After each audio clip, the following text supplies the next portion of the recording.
नमस्कार। आज के इस खास विश्लेषण में हम बात कर रहे हैं बिना शर्त विश्वास की ताकत के बारे में। चलिए, बिना किसी देरी के इस कहानी में गहराई से उतरते हैं। हमारी इस कहानी की शुरुआत होती है धवलपुर नाम के एक छोटे से कस्बे से। अब इस गांव में प्रभात बाबू नाम के एक बुजुर्ग थे और उनका एक बहुत ही कह सकते हैं क्रांतिकारी विचार था। उनका मानना था कि, और इसे जरा ध्यान से सुनिएगा, ताले चोरों को नहीं रोकते, बस हमें डराते हैं, और जब इंसान डरने लगता है तब भरोसा मरने लगता है। बिल्कुल सही सुना। जरा सोचिए, आज की इस दुनिया में जहां हर तरफ असुरक्षा का माहौल है, वहां कोई अपने घर को बिना तालों के छोड़ दे, ये सोचना भी कितना अकल्पनीय लगता है ना। तो आइए बढ़ते हैं हमारे पहले भाग की ओर, बिना दरवाजों वाला घर। अब ये स्लाइड हमें बहुत ही खूबसूरती से दिखाती है कि डर और विश्वास की जिंदगी में आखिर कितना बड़ा अंतर होता है। एक तरफ है डर का जीवन, जहां ताले हैं, शक है और लोग ऊंची ऊंची दीवारों के पीछे छिपे हैं, और दूसरी तरफ विश्वास, जहां दरवाजे खुले हैं, सामुदायिक रसोई है और एक दूसरे के लिए बिना किसी शर्त वाली माफी है। और हैरानी की बात तो ये है कि प्रभात बाबू के परिवार ने आज़ादी के संघर्ष के समय से ही, जी हाँ, आज़ादी के समय से ही इस खुले दरवाजे की विरासत को कायम रखा था। यहाँ से कहानी एक नया मोड़ लेती है। भाग 2, एक चोर का बदलाव। अब जरा इस खत को देखिए। अर्जुन नाम के एक चोर ने चोरी करने के अगले ही दिन उस घर के बाहर इसे छोड़ा था। उसने लिखा, मैं चोर हूं, लेकिन ये पहला घर था जहां मैं दरवाजा नहीं तोड़ सका क्योंकि वो पहले से खुला था। मैं सामान तो ले गया, पर अपनी आत्मग्लानि यहीं छोड़ आया। सीरियसली, ये छोटा सा खत हमें सोचने पर मजबूर कर देता है कि जब कोई बिना शर्त भरोसा करता है ना, तो उसका किसी इंसान के मनोविज्ञान पर कितना गहरा असर पड़ता है। आइए इस पूरे सफर को इस टाइमलाइन के जरिए समझते हैं। सबसे पहले अर्जुन ने उस बिना ताले वाले घर में चोरी की, फिर अपना वो कबूलनामा छोड़ा। लेकिन कहानी यहाँ खत्म नहीं होती। जब वो कांपता हुआ वापस लौटा तो जानते हैं क्या हुआ? प्रभात बाबू और उनकी पत्नी शारदा देवी ने बिना एक भी सवाल किए उसे घर के अंदर बुला लिया। बस इसी बेझिझक स्वीकारोक्ति ने अर्जुन को पूरी तरह बदल दिया। उसने न सिर्फ सामान लौटाया, बल्कि उसी घर में गांव के बच्चों के लिए एक विश्वास कक्ष तक बना डाला। अर्जुन में आया ये बदलाव इतना गहरा था कि गांव वालों ने उसे एक नया ही नाम दे दिया, प्रकाश। प्रकाश यानी रोशनी। ये नाम इस बात का प्रतीक था कि जो लड़का कभी अंधेरे में छिपकर चोरी करता था, वो अब दूसरों को रास्ता दिखाने वाला मार्गदर्शक बन गया है।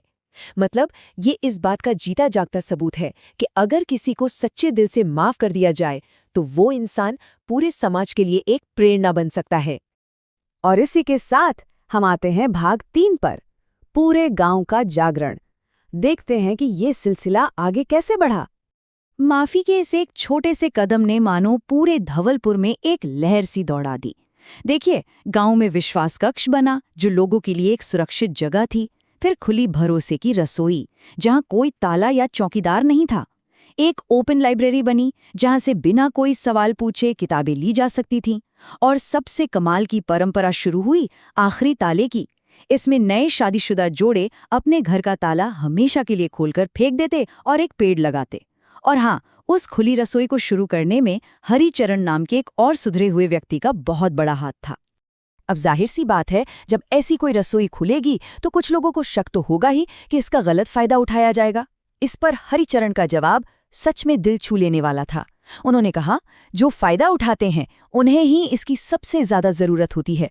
अगर यहाँ कुछ चुराया जाता है तो वो हमारी उम्मीद नहीं बल्कि हमारी परीक्षा होगी। क्या बात है ना? ये दिखाता है कि बिना शर्त विश्वास कितनी भी बड़ी चुनौती का मजबूती से सामना कर सकता है। और फिर देखते ही देखते धवलपुर सिर्फ एक गांव नहीं रहा, ये पूरे देश के लिए एक प्रतीक बन गया। इसने साबित कर दिया कि समाज को सुरक्षित रखने के लिए भारी तालों या हथियारों से ज्यादा ताकत लोगों की करुणा और भरोसे में होती है। इस गांव की सोच की चर्चा अखबारों में होने लगी और ये विचार बड़े बड़े शहरों और कॉलेजों तक अपनी जगह बनाने में कामयाब रहा। लेकिन यहाँ एक बहुत ही गहरा सवाल उठता है, क्या हो अगर दुनिया के सबसे भारी ताले हमारे घरों पर नहीं बल्कि हमारे अपने दिलों के भीतर लगे हों? सोचने वाली बात है ना?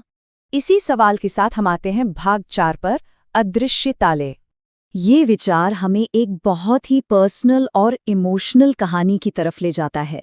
ये कहानी है एक बुजुर्ग माँ सावित्री देवी और उनके बेटे नरेंद्र की, यहाँ सबसे अहम बात यह है कि कभी-कभी हमारी खामोशी लोहे के तालों से भी ज्यादा मजबूत दीवारें खड़ी कर देती है। बिना पूछे कॉलेज की फीस भरने की एक छोटी सी बात पर शुरू हुई खामोशी पूरे 7 साल तक खिंच गई। एक तरफ बिस्किट के डिब्बे में छिपी माँ की अनकही चिट्ठियां थीं, तो दूसरी तरफ दूर शहर मुंबई में बैठे बेटे का अनसुलझा गुस्सा। दोनों ही अपने अपने अहंकार के ताले में बंद थे। और इस खामोशी को तोड़ने का जरिया क्या बना? एक नीला स्वेटर। ये कोई आम ऊन का टुकड़ा नहीं था, ये एक गहरा रूपक था। जब सावित्री देवी ने सालों बाद इसे दोबारा बुनना शुरू किया, तो इसका हर एक फंदा, हर एक गांठ उस लंबी खामोशी का प्रतीक बन गया, और हर सिलाई माँ और बेटे के बीच माफी की एक मूक पुकार थी। असल में वो बुनाई के काम से अपनी भावनाओं की उलझन को सुलझा रही थी। भाग 5, विश्वास को फिर से बुनना। आइए देखते हैं कि ये दूरियां कैसे मिटी।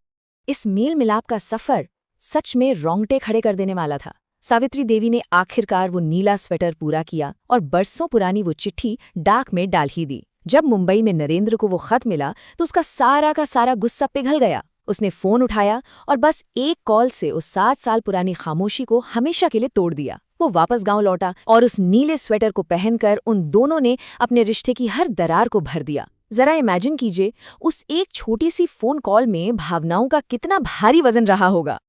लेकिन रुकिए, इस खामोशी के पीछे एक और गहरा सच छिपा था। जब अतीत की गांठें खुली तो एक बहुत ही भावुक कर देने वाला मोड़ सामने आया। निखिल की कहानी। असल में निखिल नरेंद्र का जुड़वां भाई था, जिसे बचपन में ही उन्होंने एक बीमारी की वजह से खो दिया था। सावित्री देवी की उस खामोशी और कठोरता के पीछे वही गहरा अनकहा दुख और नरेंद्र को भी खो देने का डर छिपा था। ये हमें सिखाता है कि किसी को सच में समझने के लिए हमें उसके गुस्से के पीछे छिपे दर्द को देखना होता है। जब उन दोनों ने अपने दिलों का बोझ हल्का किया और एक दूसरे को समझा, तो सावित्री देवी ने एक बहुत खूबसूरत बात कही। उन्होंने कहा, जब मन हल्का होता है तो चेहरे पर एक जानी पहचानी रोशनी लौट आती है। बिल्कुल सही बात है। अपनी कमजोरियों को खुलकर मान लेने में और बात करने में ही सच्ची शांति है। अब हम पहुंच चुके हैं इस विश्लेषण के आखिरी पड़ाव पर, भाग 6, विश्वास करने का साहस। देखिए, जब आप इस तरह का साहस दिखाते हैं ना, तो वो बहुत बड़े बदलाव लाता है। नरेंद्र और सावित्री देवी ने अपने इस इमोशनल अनुभव को एक बड़े सामाजिक उद्देश्य में बदल दिया। उन्होंने गांव में ऊन की गांठें नाम से कक्षाएं शुरू कीं। गांव की औरतें एक साथ बैठकर बुनाई करतीं और बिना कुछ कहे अपने अपने दुखों को साझा करतीं। सावित्री देवी की वो खामोशी अब उम्मीद की एक प्रकाशित कहानी बन चुकी थी, जिसने कई और औरतों के लिए एक सुरक्षित जगह तैयार की। उनका अपना व्यक्तिगत घाव अब दूसरों के लिए मरहम बन गया था। अब इस स्लाइड की सबसे दिलचस्प बात पर गौर करते हैं। बाहरी और अंदरूनी दुनिया की ये तुलना कितनी सटीक है। एक तरफ प्रभात बाबू का बाहरी खुला दरवाजा है, जहां वो शक करने के बजाय समाज और समुदाय को चुनते हैं, और दूसरी तरफ है सावित्री देवी का वो बुना हुआ स्वेटर, जो अपने दिल को बंद रखने के बजाय अहंकार को छोड़कर प्यार और खुलेपन को चुनने का प्रतीक है। ये दोनों ही रूप हमें सिखाते हैं कि विश्वास हमेशा डर से बड़ा होता है। इन दोनों कहानियों ने हमें ये महसूस कराया कि चाहे बात घर के दरवाजे की हो या हमारे दिल के दरवाजे की, बिना शर्त किया गया विश्वास और माफ करने की भावना हर घाव को भर सकती है। तो इस चर्चा को खत्म करने से पहले मेरा आप सभी से एक सवाल है। आज हमारे जीवन का ऐसा कौन सा दरवाजा है जो खोले जाने का इंतजार कर रहा है? इसी एक विचार के साथ आज की इस प्रस्तुति को हम यहीं विराम देते हैं। मुझे पूरी उम्मीद है कि ये विश्लेषण हमारे आसपास के समाज में भी विश्वास की एक नई रोशनी लेकर आएगा।